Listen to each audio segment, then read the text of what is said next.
Time বলে শোন, এটা 35 চেস নম্বর। ইনি কি সেজেছে, ইনি কি সেজেছে বলে যাচ্ছে না, পিছনে এনার কোনো নাম নেই। ইনি সম্ভবত বানর সেজেছে, সম্ভবত বানর সেজেছে, এনার পিছনে কোনো নাম নেই। কি রে বাবা, বাহ, এটা মানে মমতা ব্যানার্জির সবটাই মানে প্রকল্প নিয়েই দাঁড়িয়ে আছে। লক্ষ্মীর ভান্ডার, দুয়ারে সরকার, কন্যাশ্রী, যুবশ্রী, স্বাস্থ্যসাথী, রূপশ্রী, খাদ্যশ্রী, টোটাল তাই আমাদের মমতা ব্যানার্জির টোটাল প্রকল্প নিয়ে দাঁড়িয়ে আছেন এই মহিলা। খুব সুন্দর হয়েছে, জোরে একটা দাঁড়িয়ে এই মহিলার জন্য। ও মমতা ব্যানার্জির প্রকল্প, প্রচুর প্রকল্প মমতা ব্যানার্জির, আমরা সবাই জানি, সেগুলো আমরা প্রত্যেকেও পাই। সেই মমতা ব্যানার্জির টোটাল প্রকল্প নিয়ে দাঁড়িয়ে আছেন একজন স্কুলের মহিলা।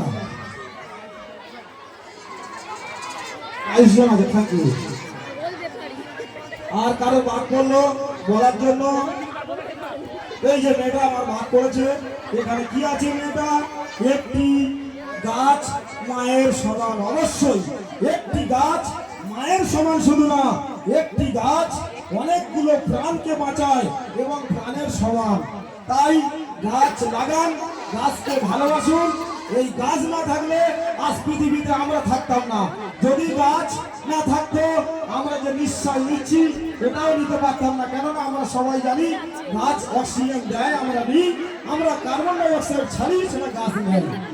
থ্যাংক ইউ, ধন্যবাদ এটা লেখার জন্য। এখানে কে আছে এটা আমার বলা হয়নি, চেস নাম্বার 38। কি সেজেছে বোঝা যাচ্ছে না, কোনো নামও নেই। যাই হোক, আমার জাজম্যানেরা আছে, ওনারা বিচার করবেন। এইটা আমার বাদ পড়েছে, এটা কি আছে, আর কি বার মোদী সরকার। বাহ, ইনি হচ্ছে আমাদের মোদী বাবুর, খুব এনার ভালো লেগেছে। আবার উনি চাচ্ছে যে মোদী বাবু আবার সরকারে থাক। Thank you. এনার চেস নাম্বার 51। ঠিক আছে, এটা হচ্ছে কি ফ্রি টেস্টিং।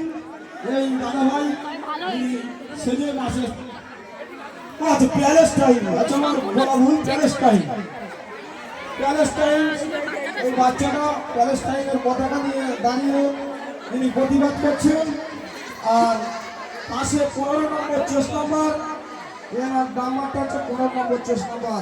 প্যালেস্টাইনে যে যুদ্ধ চলছে আমরা সবাই জানি, ইসরায়েল মানে ক্রমাগত বোম ফেলে সেখানকার মানুষদেরকে মারছে। সেই প্রতিবাদ, একজন বাচ্চা মারা গেছেন, তিনি উঁচু করে ধরে আছেন সেই প্যালেস্টাইনের যে পতাকা নিয়ে। এই দাদা ভাই তিনি বলছেন আমি প্যালেস্টাইনের নাগরিক, আমাদেরকে হত্যা করা হচ্ছে। সেই সিনটি দেখিয়েছে, ওদিকে বানর ঢুকেছে, সাবধান, বানর ওদিকে ঢুকে পড়েছে, খুব সাবধান। টাইম বলো।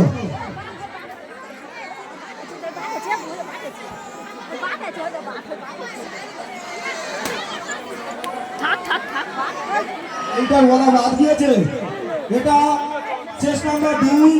ইনি সাঁওতালের ছেলে, আমি এনাকে বলেছি, যদিও দর্শকরা বলছেন আর বলা ভুল হয়েছে, তাই আবার বললাম এইটা বাদ গেছে, আমি শিওর করে বলবো। কি আছে, পাগলি, এর চেস নাম্বার 4। ও বাবা, উকুর মারছে, পাগলি তাহলে উকুর মারছে। আরে বাবা, একে প্রতিযোগী খেলা হয়ে গেলে এটাকে একটু নেড়া করে দিও। মাথা প্রচুর উকুন আছে, আর কারোর ভালো কাপড় থাকলে ওটা একটা পরিয়ে দিও। আরে পাগলিকে পড়ানো, পাগলিকে দান করা, এটাও একটা মহৎ কাজ। ছাগলটা বলবো, ছাগলটা বলা হয় না। এ ভাই, ছাগল ঠিক আছে, ছাগল ব্যাপারী, এই ছাগল কিনবে, ছাগল বিক্রি হবে। ও ভাই, ছাগল বিক্রি হবে, উনি বলছে না বিক্রি হবে না, খেলা দেখাতে এসছে। ঠিক আছে, তো এদের খুব কষ্ট হচ্ছে। আমি আমার জাসমিন ভাইদের বলবো, অনুরোধ করবো একটু তাড়াতাড়ি এদেরকে ছেড়ে দেওয়ার জন্য। গরম প্রচুর, এরা সত্যি 6টায় অনুষ্ঠানটা শুরু করার কথা ছিল, একটু লেট হয়ে গেছে কোনো এক কারণবশত। সেটা দর্শকদের কাছে আমি ক্ষমা প্রার্থী এবং আমাদের কাউন্সিলের পক্ষ থেকে সবাই আমরা দর্শকদের কাছে ক্ষমা প্রার্থী।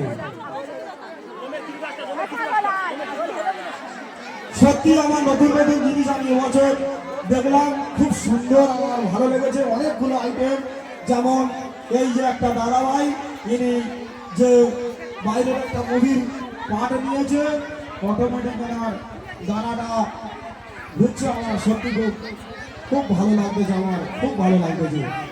আর আরো ভালো লাগছে আমার এই যে দাদা ভাই, ইনি রোমের কীটদাস, এনাকে সত্যি অপূর্ব অপূর্ব বলা ও ভুল, আমার চোখে আমি বলবো খুব ফাইন, খুব ফাইন।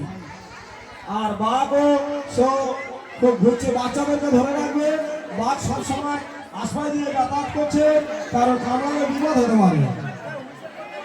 কারণ এত বড় অনুষ্ঠান ছিল, ডাক্তারখানা কে নিয়ে যাবে তোমাদের ছেলেদের, যদি কেউ বলে বাঘ ধরে রাখো বাচ্চাদের।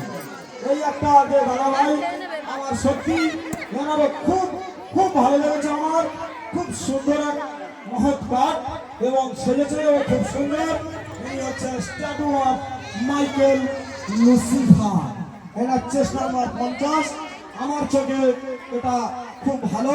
একটু তাড়াতাড়ি জাসিমানদের বলবো, এই দাদা ভাই কাঁপছে, ইনি কাঁপছে, আমার যতটা ধারণা ইনি কাঁপছে। ইনি অনেকক্ষণ ধরে ইনি আমার কাছে ফোন করেছিল, 6টায় ঢোকানোর কথা। সেই 6টার সময় এই জায়গাটাকে আমার ওরা ছেড়ে দেওয়া উচিত, ইনি কাঁপছে, যে কোনো মুহূর্তে একটা বিপদ ঘটে যেতে পারে। আমার কাছে ফোন করেছিল এই দাদা ভাই 6টার সময়। ঠিক আছে, আমি হুইসেল করে দিচ্ছি। হুইসেল না, ওই দাদা ভাই তোমার পাঠ শেষ ভাই, তোমার এখানে হয়ে গেছে, তুমি আস্তে আস্তে করে একজন ধরতে লাগে, একজন ধরে অবশ্যই এটাকে বাইরে বের করে নাও। আমার সত্যি আমার খুব ইয়ে লাগছে, কষ্ট লাগছে। আমার কাছে এই দাদা ভাই 6টার সময় ফোন করেছিল, বললো আমি সেটে বসে আছি 5টা থেকে, তোমাদের অনুষ্ঠান এত লেট করে হলে আমি কি করব। শুরু করছি এই খেলার শেষ পর্ব। এক হুইসেল মারবো, তোমরা রেডি হবে, দ্বিতীয় হুইসেল মারবো, বেরিয়ে যাবে। একটুখানি থাকবে, তারপরে বেরোবে। আমি তৃতীয় হুইসেল মারলে তবে বেরোবে।